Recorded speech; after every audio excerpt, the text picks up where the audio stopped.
우리가 계속 사도신경을 보고 있습니다. 사도신경은 성부, 성자, 성령 하나님을 믿는다는 고백이 압축되어 담겨 있는 신조이죠. 근데 이 신조 속에는 구약 성경은 유일하신 하나님을 믿는다라고 되어 있는데 우리는 삼위일체를 고백합니다. 어떻게 그렇게 됐을까? 예수님 때문입니다. 우리는 예수님을 통해서 유일하신 하나님이 삼위일체이심을 온전히 알게 됐다는 것입니다. 세상에 많은 종교의 신론들이 존재하지만 예수님을 통해서 비로소 온전히 드러난 유일한 하나님에 대한 진리는 바로 하나님은 삼위일체로 계신다. 근데 이 삼위일체 하나님이시기 때문에 또 우리에게 주시려는 온전한 구원을 주시는 분이심을 또 우리는 깨달아야 됩니다. 하나님은 홀로 전능한 힘을 가진 분으로 존재하지 않고 또 많은 사람들 앞에서 두려움의 대상으로 존재하지 않고 본인 자신이 삼위일체로 존재하시므로 자기가 사랑 자체이시고 사랑이 충만한 분이십니다. 그 사랑의 하나님은 사랑으로 행하시는데 창조가 곧 사랑의 행함의 결과고 구원은 더더욱 하나님의 그 사랑을 온전히 드러낸 하나님의 행함입니다. 자, 하나님은 이렇게 유일하신 하나님으로 창조하시고 또 구원해 주시는데 그 삼위일체 하나님으로서 베푸는 온전한 구원이 뭔가 하는 것을 좀 생각해 보고자 합니다. 예수 믿고 구원받는다고 우리 흔히 말할 때 그 구원이 어떤 걸까요? 이 땅이라고 하는 장소를 벗어나 하늘이라는 장소로의 장소 이전일까? 또 우리가 살고 있는 이 유한한 수명을 더 길게 늘려서 끝없이 사는 것일까? 설령 그렇게 된다 할지라도 지금의 이 모습대로 어떤 곳에서 계속 살아간다고 하면, 이런 관계 맺음의 방식으로 계속 산다고 하면 그곳은 살고 싶은 곳이 될까? 아니면 지금 이 땅과 비슷하게 될까? 결국 온전한 구원이라는 것은 단순한 환경 변화나 또 우리의 수명 연장을 넘어선 그 무엇이 반드시 있어야 되는데 그게 뭘까요? 그건 바로 우리 자신의 변화입니다. 즉 사람이 바뀌는 것을 떠나서 온전한 구원은 있을 수 없는 것입니다. 그럼 사람이 바뀐다 하는 것은 또 어떤 겁니까? 결코 간단한 내용은 아니지만 한마디로 말하자면 하나님이 창조한 원설계도를 회복해 가는 거죠. 즉 삼위일체를 닮은 존재로 창조된 인간이 그런 하나님의 형상을 닮아 살아가도록 회복되는 것. 서로가 각각 다른 존재로 살지만 그 각각이 사랑의 관계로 연결되므로 진정한 하나가 되는 바로 이러한 달라진 개인과 삶이 온전한 구원의 가장 핵심적 요인이 된다고 하는 것입니다. 자, 이것이 구원을 위한 가장 중요한 요건인데 바로 인간의 자기 변화가 대체 어떻게 가능합니까? 인간의 지금보다 더 나은 자기를 향한 변화를 위해서 어떤 종교는 교육을, 수행을, 고행을, 선행을 계속 강조하기도 합니다만 이렇게 나 자신의 노력을 통해서 나를 바꿀 수 있다라고 하는 이른바 자력구원의 종교가 있습니다. 그러나 성경은 내 힘을 넘어서는 내 바깥에서부터 오는 어떤 힘을 통해서 비로소 내가 나를 변화시키는 진정한 구원이 이루어질 수 있다. 이른바 타력구원을 우리에게 알려주고 있습니다. 자, 이런 온전한 구원을 우리가 이제 받아야 되는데 이 구원이 정말 이루어지려면 어떤 일이 있어야 되나? 여러분 생각해 보면 인간이 짓는 이 죄라고 하는 문제, 그저 죄라는 것을 없는 것으로 치자 이런 정도의 해결이 아닌 하나님의 이 공의로운 방식을 따라서 이 죄라고 하는 문제를 제대로 처리해내는 일이 반드시 있어야 됩니다. 그렇게 하려면 이 죄를 지은 사람을 대표하는 자격을 가진 사람이 그 죄를 대신 지는 어떤 과정이 있어야만 이 죄라고 하는 문제가 해결이 되는 거죠. 또 그 다음에는 그것만으로 충분치 않고 바로 그 사람이 온전한 사람이 되기 위해서 어떤 사람이 돼야 하나님의 형상인가를 구체적으로 보여주는 모델이 있어야 그를 보고 따라갈 수 있으니까 정말 이분이 곧 하나님의 온전한 사람이다 라고 보여주는 사람으로 살아간 구체적인 모델이 있어야 됩니다.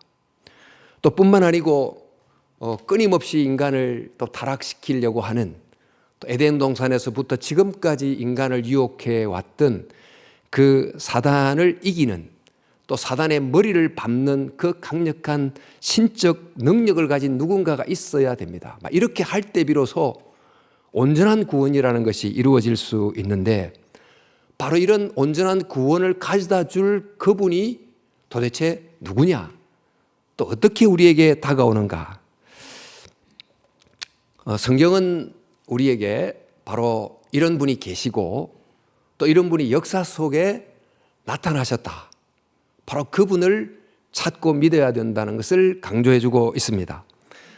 우리 성경은 구약, 신약 이렇게 이제 구분합니다만, 그러니까 구약은 바로 그런 분이 오는 것을 기다리는 긴 기다림의 내용이고, 신약은 바로 그분이 오셨다고 하는 그 내용이지 않습니까?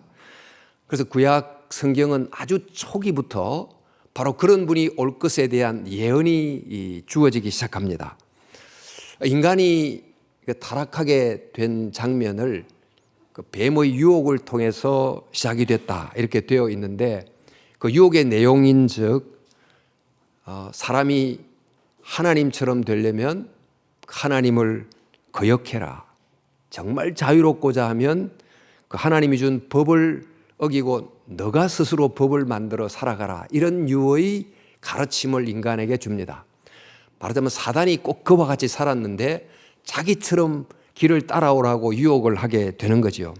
이런 모습은 마치 사단의 생각을 자기 머릿속에 넣어서 행동하게 된 것이니까 인간의 생각하는 머리가 뱀, 그 유혹하는 사단에 의해서 밟혀버린 그런 모습이라고 비유할 수 있겠습니다. 만약 이처럼 그 사단이 넣어준 생각을 따라 계속 살아가게 되면 어떻게 될까요? 그 결과는 어떻게 될까? 사실 그 결과가 지금 우리가 살아나가는 삶의 수많은 그 타락의 모습 속에서 확인할 수 있습니다만, 역사 초기에 창세기에 바로 그 타락이 일어난 직후에 하나님이 이런 말씀을 하십니다. 너는 남자를 원하고 남편은 너를 다스릴 것이니라. 그러니까 하와는 남편을 원하고 남편은 너 하와를 다스린다, 이런 말씀인데, 남자와 여자는 서로 다른 존재로 창조됐지만 서로를 원하고 필요로 하는 존재였다는 것을 전제하고 있습니다. 근데 서로가 서로를 필요로 하는 존재로 살아가는데 그 서로가 맺는 관계의 방식이 사랑하는 방식이 아니고 다스리는 방식으로 바뀌게 된다는 것입니다. 즉 각자가 하나님처럼 자기를 높이게 되다 보니까 서로가 서로를 다스리려고 하게 되고, 그 결과 어떤 하나됨이 이루어지는가? 그것은 사랑으로 하나 되는 게 아니고 각각이 자기가 하나님처럼 됨으로 다 뿔뿔이 흩어진 분열된 하나이거나, 아니면 가장 힘센 자 한 사람을 중심으로 정말 일방적인 하나가 되거나 그런 방식의 하나를 만들게 된다는 것입니다. 우리가 역사 속에서 볼 때 분열된 개인주의라고 하는 하나됨이나 또 어떤 힘센 자 한 사람을 중심으로 하나 된 전체주의, 이걸 왔다 갔다 하는 그런 역사를 써 왔습니다만, 이런 타락으로 살아가는 그 인간을 구원해야 되는데 어떻게 구원하시는가? 그러니까 하나님이 천사를 보낼 수도 있고 말씀으로만 할 수도 있지만 여자의 후손을 보냄으로 내가 인간을 구원하겠다, 이런 약속을 아주 초기에 주십니다. 그 내용이 이제 창세기 3장 15절 말씀, 내가 너로 여자와 원수가 되게 하고 내 후손도 여자의 후손과 원수가 되게 하리니 여자의 후손은 내 머리를 상하게 할 것이요. 그러니까 이런 타락된 인간을 구원하는 어떤 존재는 여자의 후손이라고 하는, 즉 어떤 사람의 모습으로 오는 존재일 것이다. 이렇게 말씀을 해 주고 있습니다. 그런데 이 인간의 죄의 문제를 해결할 이 사람은 분명히 사람이기는 하지만 또 사람 이상의 어떤 존재가 되어야만 온전한 구원을 이룰 수 있을 텐데, 인간을 구원하려면 이 사단의 생각을 따라 살아감으로 지었던 이 죄라고 하는 문제를 해결해야 되고, 또 인간을 계속 유혹하는 사단이란 존재를 심판하고 바른 진리를 따라 인간이 살아가도록 끝까지 도울 수 있는 그런 존재가 되어야 됩니다만, 바로 이제 이 여자의 후손은 어떤 모습을 통해서 이런 구원을 이루는가? 마치 이제 왕이 백성 전체를 대표하듯이, 또 아버지가 고대 사회 가족을 대표한 것처럼 많은 죄인을 대표하는 대표자 자격으로 그 죄인들을 대신해서 죄값을 받는 사람이 돼야, 참 사람이 돼야 이 문제를 풀 수 있을 뿐 아니고, 앞서 말한 것처럼 그 하나님의 형상이 어떤 사람인지를 구체적으로 보여주는 모델과 같은 어떤 사람이 있어야 바로 그 하나님의 아들들이 될 수 있습니다. 그래서 이 여자의 후손은 분명히 사람이지만, 더 나아가서 이 사단에게 머리를 밟혀 살아갔던 인간들과는 달리 사단의 어떤 간교에도 넘어가지 않는 그런 하나님의 진리로 오히려 사단의 거짓을 드러내는, 사단의 머리를 밟는 신적인 능력을 가진 존재라야 인간을 온전히 구원할 수 있다는 것입니다. 자, 온전한 구원을 위해서는 단순한 사람이어서는 안 되고, 또 단순히 사람 아닌 존재도 아닌 그런 인성과 신성을 동시에 가진 존재라야 우리를 온전히 구원할 수 있는데, 대체 그런 분이 어디에 있는가? 그분이 어떤 모습으로 언제 오시는가? 바로 이런 기대 속에 우리가 지냅니다만, 그가 누군지 어떤 모습으로 올지는 충분히 알지 못한 채 그분에 대한 계시가 조금씩 드러나기 시작합니다. 그분은 아브라함의 자손으로 올 것이다. 또 그분은 다윗의 후손으로 올 것이다. 그러다가 예언자를 통해서 그분은 이사야 53장 말씀처럼 고난받는 인간의 모습으로 올 것이다. 또 다니엘서 12장처럼 그분은 인자 같은 인데 사실은 하나님의 아들로서 올 것이다. 이런 그분에 관한 예언이 계속 있다가 드디어 한 분이 나타나기 시작합니다. 베들레헴에서 한 아기가 마국간에서 탄생하게 됐는데, 이분은 분명히 매우 비천하게 태어난 사람의 아들이었습니다. 그런데 이 비천하게 태어난 아들의 탄생과 관련된 정말 특별한 일들이 일어나기 시작했습니다.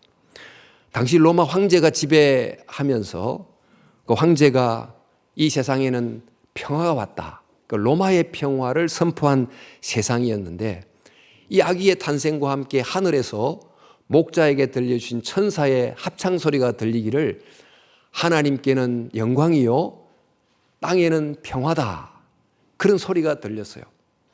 즉 로마가 평화를 가져왔다는 그 땅에, 그 땅 위에 정말 진정한 하늘의 평화를 가져오는 진짜 왕이 드디어 태어났다, 이런 하늘의 소리가 들리게 됐다는 것입니다.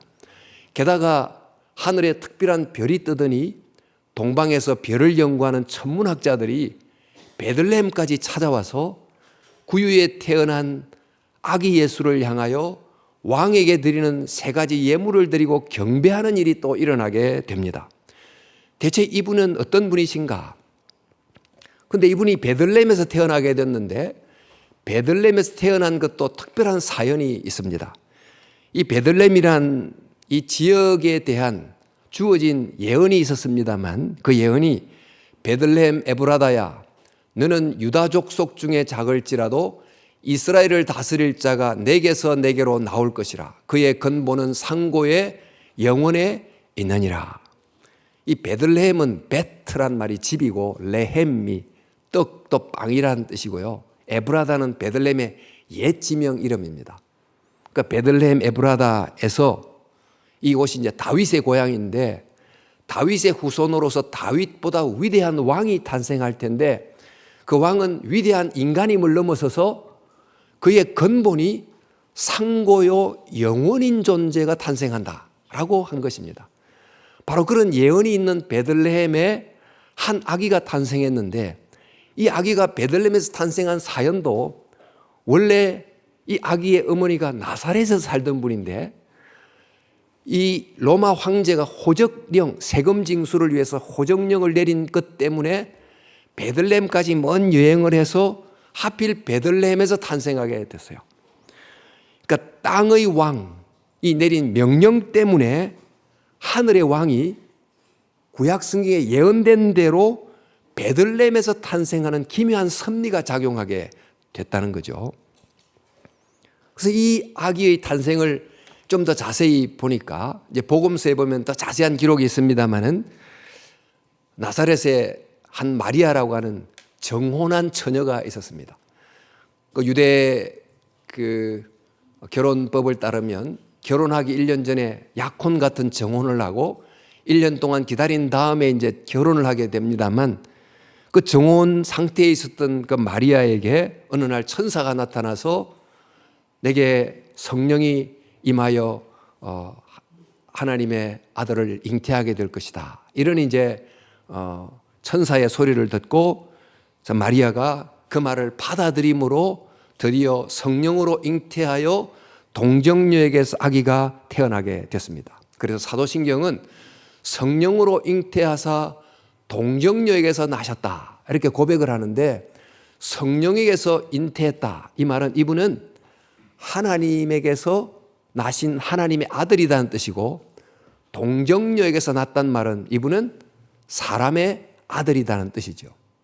그러니까 이분은 하나님의 아들이면서도 사람의 아들인 분이 드디어 탄생하게 됐다 이런 고백을 하는 것입니다. 근데 신성과 인성을 동시에 가진 분이 이 땅에 오셨는데 이 신성과 인성을 동시에 가진 분은 정말 아무도 이런 분이 없기 때문에 이분을 향하여 독특하고 유일하게 나셔서 존재하는 분이다. 그래서 독생자라고 부릅니다. 독자란 뜻이 아니고 독특하고 유일하게 나셔서 존재하는 독생자로 우리 가운데 오셨다. 자, 이런 분위기에 온전한 구원을 주시게 됐다는 것입니다. 드디어 이제 이 예수님이 탄생하신 다음에 역사 속에서 사시다가 십자가에 죽으시고 부활하게 되셨는데 그 부활하신 이후 예수님을 믿으면서 예수님에 대해서 더 분명하게 이제 알아가기 시작합니다. 우리 사도 요한이 교회 지도자로 있다가 박해를 받아서 밤모섬이라는 곳에 유배를 당해서 그곳에서 환상을 보는데 어떤 내용의 환상을 보는가? 환상 중에 한 여자가 해산을 하려고 하는데 용이 그 해산하는 여자 앞에서 아이를 삼키려고 하더라. 이런 이제 환상을 보게 됩니다. 요한계시록입니다. 하늘에 큰 이적이 보이니 해를 옷 입은 한 여자가 있는데 그 발 아래 달이 있고 그 머리에 12별의 관을 썼더라. 이 여자가 아이를 베어 해산하게 되매 아파서 애를 쓰며 부르짖더라. 하늘에 또 다른 이적이 보이니 보라 큰 붉은 용이 있어 머리가 7이요 뿔이 10이라 그 여러 머리에 7 왕관이 있는데 그 꼬리가 하늘의 별 3분지를 끌어다가 땅에 던지더라. 용이 해산하려는 여자 앞에서 그가 해산하면 그 아이를 삼키고자 하더니 여자가 아들을 낳으니 이는 장차 철장으로 만국을 다스릴 남자라. 이 아기는 이 땅에서의 모습만 보면 베들레헴 마국간에서 태어난 정말 초라하게 태어난 사람의 아들인데 영의 눈을 가지고 보아보니 이 아이의 탄생을 두고 영적 전쟁이 일어났는데 이 용이 즉 에덴 동산에서 인간을 타락시킨 그 뱀이 용이 이 태어날 아기를 여자의 후손으로 날 아기를 죽이려고 하고 있었다는 것입니다. 왜 그랬습니까? 이 사람은 바로 창세기 1장에 3장에 예언된 바로 뱀의 머리를 짓부술 여자의 후손인 것을 알고 죽이려고 했다는 거죠. 자, 그래서 사도 요한이 이 환상을 통해서 더더욱 바로 이 예수님은 이 구약 성경 초기부터 예언했던 바로 그분이다 하는 것을 확신을 갖고 그 예수님을 또 더 믿게 했던 것입니다. 또 사도 바울 역시 예수님을 보면서 이 예수님이야말로 어떤 분이신가, 사도 바울이 여러 서신 속에 주 예수님에 대한 수많은 내용이 많습니다만은 한 구절을 예를 들자면, 때가 참에 하나님이 여자의 후손을 보낸다고 말씀하셨는데 드디어 때가 참에 하나님의 때에 이르러 하나님이 그 아들을 보내셨다. 그 보내신 그 아들은 하나님이 보낸 아들인데 그는 또한 어떤 분인가? 여자에게서 나게 하시고 또 율법 아래서 나신 분이다.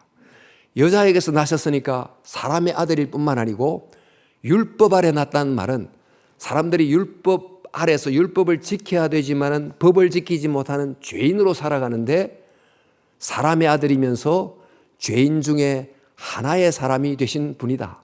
근데 그분이 어떤 일을 하셨는가 보니까 율법 아래 있는 자를 속량하시고 우리로 아들의 명분을 얻게 하셨다. 이렇게 되어 있어요.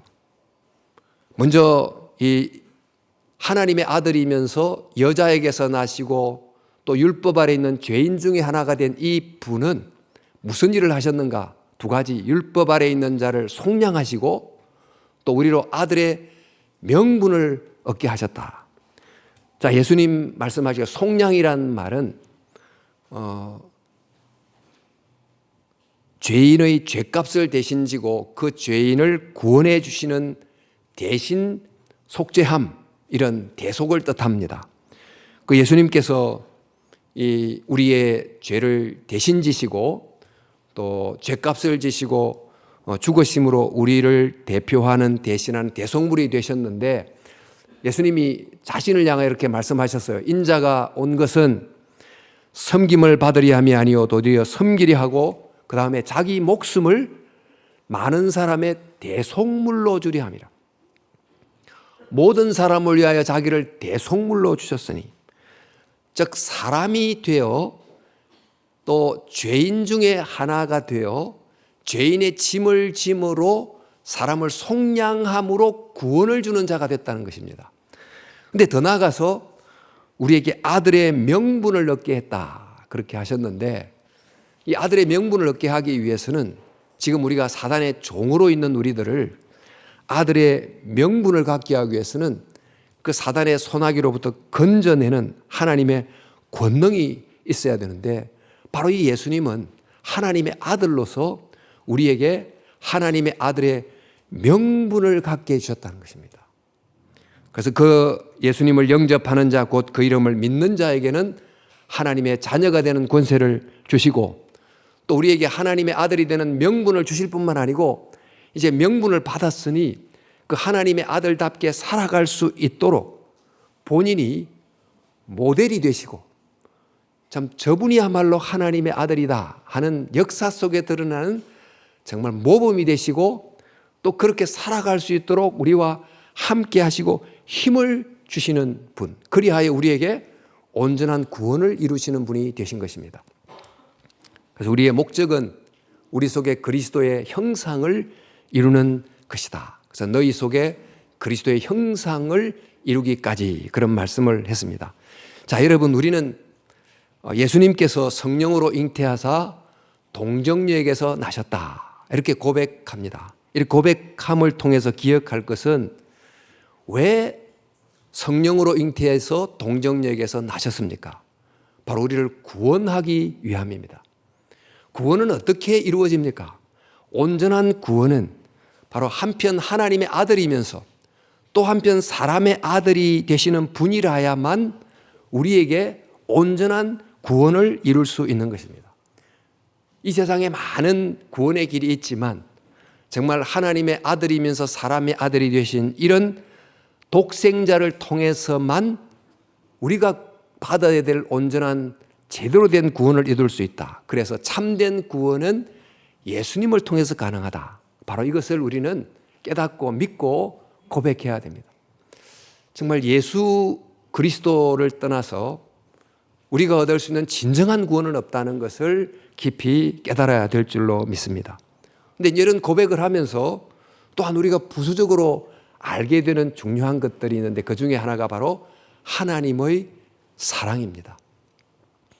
하나님이 세상에 오실 때 정말 하나님의 권위를 가지고 회리바람처럼 또 삼킬 뜨간 불로 오셨다가 잠시 계시고 떠나가실 수도 있어요.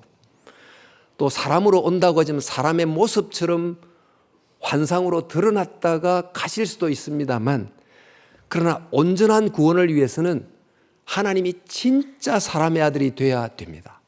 그래서 사람의 아들로 오셔서 사람의 아들이기 때문에 가져야 되는 수많은 요한함 속에 자기를 제한시키는 일을 기꺼이 감당하십니다.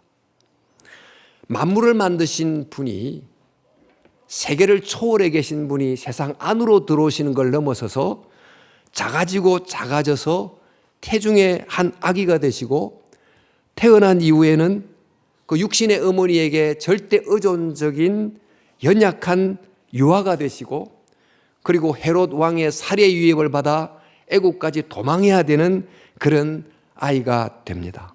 왜 이렇게 하셨을까? 우리는 참 이해하기 어렵지만 분명한 것은 하나님이 우리를 이처럼 사랑하사 자기의 독생자를 보내셨기 때문에 하나님이 사람의 아들이 돼서 오셨다고 하는 것입니다. 우리가 하나님께 올라갈 수가 없습니다. 많은 종교들은 더 노력하고 더 수행해서 하나님께 올 수 있는 자격을 갖추라 이렇게 말하지만, 정말 우리는 그럴 수 있는 능력이 없는 것을 아시고 하나님이 사람이 되어 우리가 있는 자리까지 내려오시고 죄인으로 죽을 수밖에 없는 우리와 공동 운명 공동체가 돼서 우리의 죄를 대신 지고 죽으시게 된 것입니다. 자, 바로 이것을 보면서 하나님은 우리를 향하여 내려오시고 또 우리가 있는 자리에 오셔서 함께 하시는 것입니다. 이 땅에 내려오신 그 하나님은 지금도 이 땅에 살아나가는 내 삶의 자리로 내려오시고 또 우리와 동행하시는 하나님이십니다. 그래서 이 동정녀 탄생을 고백하면서 우리는 사람의 아들이 되어 이 땅에 내려오신 그 하나님은 나와 같은 내 삶의 자리를 아시고 나에게 찾아 내려오시는 하나님이시다. 그 하나님의 사랑은 지금도 여전하다 하는 것을 기억하고 그분을 의지하고 살아가게 되는 것입니다. 또 동정녀 탄생을 고백할 때 우리가 기억해야 될 것은 순종입니다. 하나님이 사람이 되기 위해서는 잠시 사람처럼 나타나지 않고 진짜 사람이 되려면 사람에게서 태어나야 됩니다. 즉 누군가의 몸을 통해서 태어나야 되는데 바로 그 태어난 몸이 바로 마리아이죠. 근데 이 마리아를 통해서 하나님이 사람의 아들로 낳았다라고 하는 이것이 그저 간단한 일이 아닙니다. 특별히 그 당시 그 유대 결혼 문화를 생각해 보면 혼전에, 정식 결혼 전에 아이를 잉태해서 아이를 낳았다고 했으면 유대 율법에 따라서 반드시 돌에 맞아 죽을 큰 범죄입니다. 이제 그런 목숨을 건 위험이 있음에도 불구하고 마리아가 하나님의 말씀을 듣고 순종함으로 아기를 잉태하게 됩니다. 그래서 마리아가 이 천사에 나타난 이야기를 듣고 주의 여종이니 말씀대로 이루어지이다 이렇게 함으로 정말 그 위험한 그 순종을 기꺼이 감당했습니다. 당시 나이가 아마 15세, 16세 정도 됐을 법한 이 어린 이 처녀, 메시아의 구원을 위해서 늘 기도했던 이 순종하는 이 마리아를 통해서 메시아가 오게 됐는데, 이렇게 볼 때 이 마리아는 정말 존경의 대상이 아닐 수가 없습니다. 정말 이 마리아를 보면서 우리는 하나님의 구원이 이 한 마리아의 순종을 통해서 오게 됐으니 우리도 이 마리아처럼 우리의 순종을 통해서 하나님의 구원이 우리가 있는 곳에 임하게 하자, 이런 생각을 가지고 마리아를 존경하고 마리아를 본받으려고 하고 이렇게 해야 마땅합니다. 그런데 만약 이 마리아를 향하여 존경하고 본받으려는 태도가 아닌 마리아를 숭배하자라고 하게 되면 이 마리아에 대한 잘못된 입장을 가지는 거죠. 근데 이제 중세 교회 역사 속에 이 마리아를 보면서 이 마리아를 존경의 대상이 아닌 숭배의 대상으로 점점 바꾸는 일이 일어나게 됐어요. 먼저 이 마리아가 그 하나님의 아들을 탄생했다. 이제 그런 의미로 마리아는 하나님의 아들을 낳은, 그래서 하나님의 어머니다. 이렇게 이제 부르게 됐고, 그리고 이 하나님을 낳은 이 하나님의 어머니 마리아는 그 동정녀로 예수님 그 하나님의 아들을 낳았을 뿐만 아니고 평생 동정녀로 계신 분이었다라고 하는 이제 교리가 만들어지게 됩니다. 성경에는 예수의 형제들이라는 야고보와 요셉 이런 구절이 있고, 또 저 사람은 목수의 아들이 아닌가, 어머니는 마리아요 그의 형제들은 야고보, 요셉, 시몬, 유다가 아닌가, 이런 구절이 있는 걸 봐서 마리아는 일평생 동정녀가 아니었음을 분명히 말해주고 있음에도 마리아는 일평생 동정녀다라고 하는 교리가 생겨나게 됐어요. 이런 교리가 생겨난 이유는 그 중세 시대에는 그 영혼과 몸을 이원으로 구분해서 영혼은 선하고 육체는 악하다, 이렇게 하는 이원론이 굉장히 강력했던 시대였습니다. 바로 이런 이원론 철학을 따라서 육체로 결혼해가 살아나간 것은 매우 거룩하지 못한 것이다 라고 생각해서 이 동정녀는 평생 동정녀이다 이렇게 생각하게 됐고, 사실 이 하나님이 남자와 여자를 창조하시고 생육하고 번성하라고 하는 제일 첫 번째 계명을 주셨기 때문에 유대교의 경우는 랍비는 반드시 결혼해야 된다, 그 명령에 순종하는 거라고 여기는 게 히브리 전통인데, 이 헬라 전통을 따라서 신부와 수녀는 독신으로 있어야 된다 이렇게 하는, 사실 성경과는 좀 다른 전통이 교리화됐습니다. 이런 평생 동정녀라고 하는 이 마리아는 그 이후에는 죄가 없이 탄생했다라는 교리가 생겨나게 됐고, 더 나아가서 이 죄가 없이 탄생한 이 마리아는 구원을 돕는 중보의 역할을 한다, 그래서 마리아에게 기도를 하게 되고, 또 이 마리아는 죽을 때 죽지 않고 하늘로 승천했다는 교리가 이제 공식적으로 이루어지게 됩니다. 이렇게 함으로 이제 마리아가 존경과 본받음의 대상에서 유사 숭배의 대상으로 바뀌어가게 되므로 삼위일체 신앙이 약간은 사위일체 신앙으로 되는 건 아닌가 하는 우려를 낳을 정도가 됐어요. 자, 우리는 이 동정녀 탄생을 늘 고백하면서 우리가 깨달아야 될 것은, 하나님은 그 당시에 정말 하나님의 말씀에 순종하는 마리아를 통해서 예수님이 탄생하는, 즉 하나님의 구원이 임하는 역사가 일어난 것처럼 그 당시도 순종하는 마리아가 필요했다면 지금도 역시 순종하는 마리아를 통해서 여호와의 구원이 우리 시대에 이루어질 그 마리아를 찾고 계신다는 것을 기억할 필요가 있습니다. 그래서 우리는, 나도 이 마리아를 보면서 나도 역시 순종하는 한 마리아가 돼서 하나님의 구원이 우리의 가정에 임하기를, 내가 순종하는 한 마리아가 돼서 우리 교회에, 나의 삶의 자리에 여호와의 구원이 임하게 되기를 기도하는 그런 마음을 가져야 된다는 거죠. 그래서 저와 여러분들이 늘 동정녀 탄생이라는 이 신앙을 고백하면서, 하나님, 저는 부족하지만 하나님 앞에 순종하는 그 마리아 같은 사람이 되므로 여호와의 구원이 우리 가운데 임하는 것을 보게 해주소서, 경험하게 해주소서, 이렇게 이제 기도하는 자세를 가져야 되는 것입니다. 또 동정녀 탄생을 고백하면서 기억해야 될 것은 바로 기적의 의미입니다. 여러분, 동정녀로 탄생한 것이 가능한가? 바로 이 고백을 할 때마다 우리가 질문하게 되는 내용입니다. 이것 때문에 믿기 어렵다고 그러고 충분히 그럴 만합니다만, 기적이라는 걸 한번 생각해 보면, 기적은 있을 수 없는 것이 사실 기적이 아니고 일어난 거지만 이해할 수 없는 것이 기적입니다.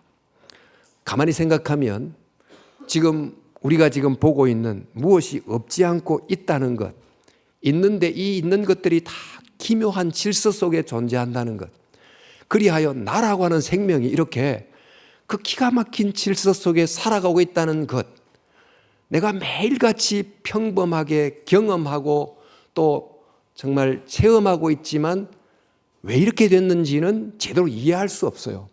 그런 점에서 있기는 하지만 이해할 수 없다고 할 때 이 창조 자체가 일종의 거대한 기적입니다. 이렇게 살아있음이 기적입니다. 이렇게 이제 바라볼 때 이 큰 기적 안에 동정녀의 기적 또 부활의 기적은 정말 결코 불가능한 것이 아니라는 것입니다.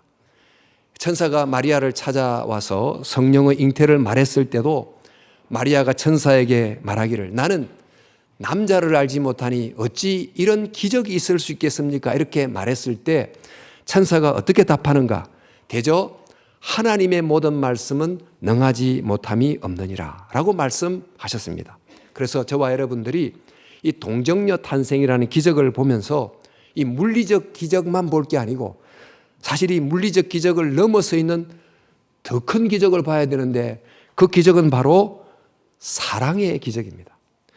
도대체 하나님이 어떤 사랑이길래 나 같은 죄인 한 사람을 포기하지 않고 사람의 아들이 돼서까지 이렇게 내려오시는가? 어떻게 해서 하늘에서 땅으로 내려오시고 사람이 되시고 죄인 중에 하나가 되시는가? 바로 이 사랑을 이해할 수 없기 때문에 이 동정녀의 기적 그 뒤에 이해할 수 없는 하나님의 사랑의 기적이 있다는 것을 기억해야 되는 것입니다.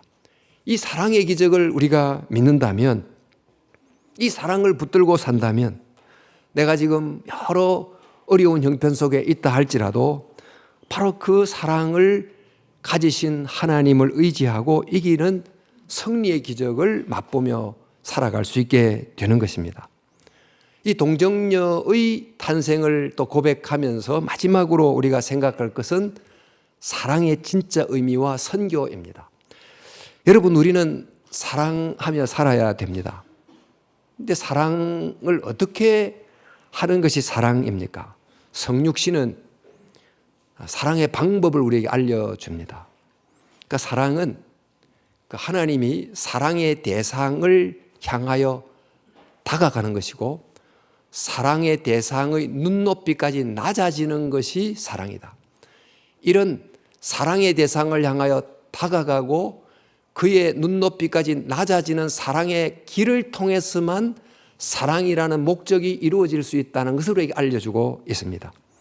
우리가 늘 경험하는 것처럼 정말 내가 상대를 사랑하려고 하면 예수님 말씀처럼 내 몸처럼 사랑하려고 하면 상대의 입장 속으로 들어가 보고 상대의 마음을 이해해 보고 상대의 정말 몸처럼 생각해 보는, 말 그대로 언더스탠딩하는, 그 사람의 자리로 내려가는 그 성육신적 내려감을 통해서만 비로소 진짜 사랑을 이룰 수 있게 되는 것입니다.